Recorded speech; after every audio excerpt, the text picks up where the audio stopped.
Hello, and welcome to Nova Now, your connection to what's happening here in Northern Virginia. I'm your host, Angelique LeBlanc. The city of Fairfax is right in the heart of Fairfax County and hosts great events for the public throughout the year. Joe Ormisher and Leslie Herman, who are here with us today, organize them all for us. So welcome, Joe. Welcome, Leslie. Thanks for being here so much. Thank you. Thank you. So the 4th of July is just around the corner, and I know that the city of Fairfax has wonderful events planned for the community. Can you tell us about what's going on for 4th of July? Absolutely. We have a large parade that will take place on the 4th in historic downtown Fairfax. It kicks off at 10 a.m. sharp, and it winds around the downtown area for approximately a mile, and should wrap up about 12 noon. And we have a host of different parade participants joining us this year. We have 8 high school marching bands, with the farthest marching band coming from California.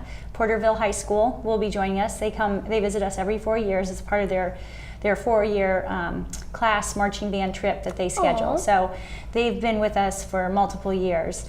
And then we have our local Fairfax High School marching band and Woodson High School marching band, and then we have a band from New Jersey and bands from Maryland. So it's great that we're able to bring in the high school marching bands, because we do. We're very happy to make this a very entertaining parade for folks. And of course, we have our clowns, and we have the horses, and we have the we call them bouncy cars. The neat cars that kind of go up and down. So there's a wide variety. Of course, we have the local Cub Scouts and Girl Scouts that will be participating, along with our dignitaries that always participate. So yeah, that's great. And I heard that the Mason basketball team is going to be showing up. Yes, they will. Yep. That's George awesome. Mason is always represented at the parade, so that's great. So we're very excited about that. And then following the parade, we have the Old Fashioned Firemen's competition, Yeah. which will happen at 12:30 immediately after the parade at Fire Station 3, which is right on the parade route.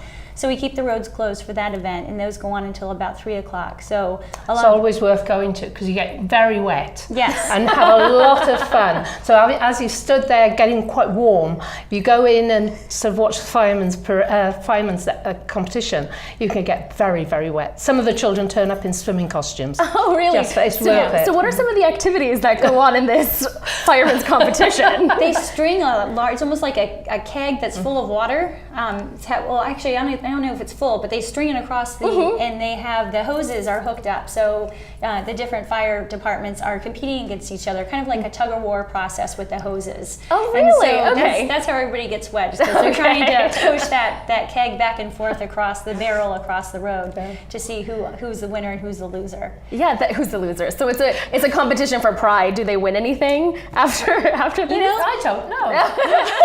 To be honest with pride. you, we're so busy during that day that we barely even get to see that event. Yeah, that makes sense. Okay, so then after the parade and after the competition, are there other activities for the folks to do to celebrate the 4th? There's the museum.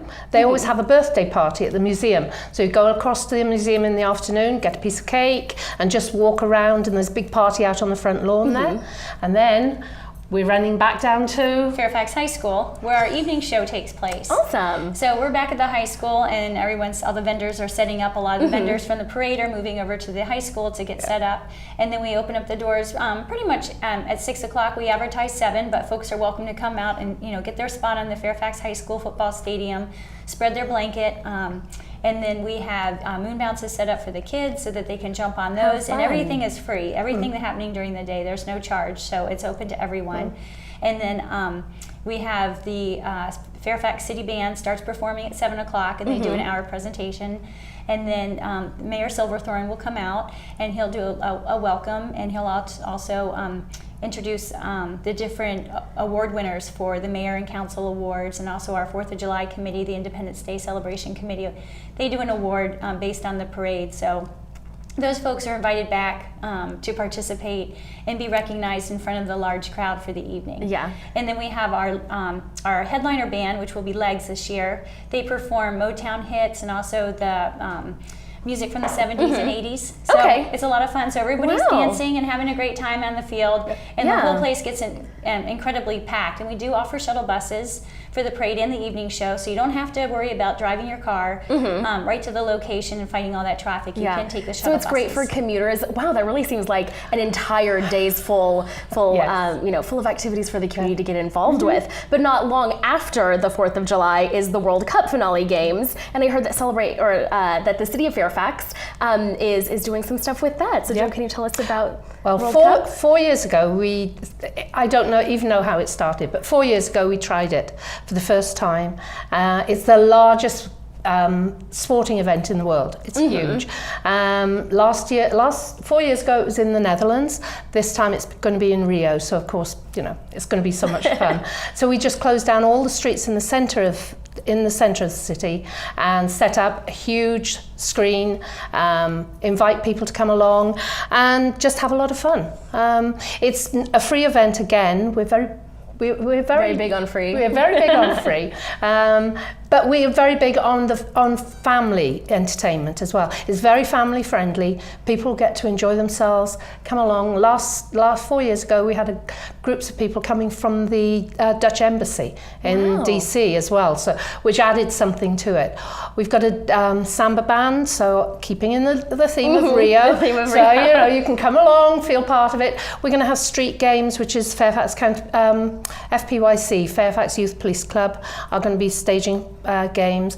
Then local vendors are invited to come out and sort of sell food and what have you. So we're trying to keep it all within the city, not bring outside people, sort of outside vendors. Keep it local. Keep it for the families, keep it friendly, and just have a lot of fun. Yeah. That seems like a great event. So there's a lot going on in the month of July for the city of Fairfax. It starts, all starts on the 6th of June with the very first outdoor concert. And that concert will be on the plaza, Old Town Plaza, and then all the way through to the end of the summer. Well, we're definitely going to have you back to talk all about the concert in the city series because we're just out of time for today. But thank you so much for being here. And for more information about everything happening in the city of Fairfax this summer, visit their website at fairfaxva.gov. Thank you for joining us on Nova Now. I'm Angelique LeBlanc.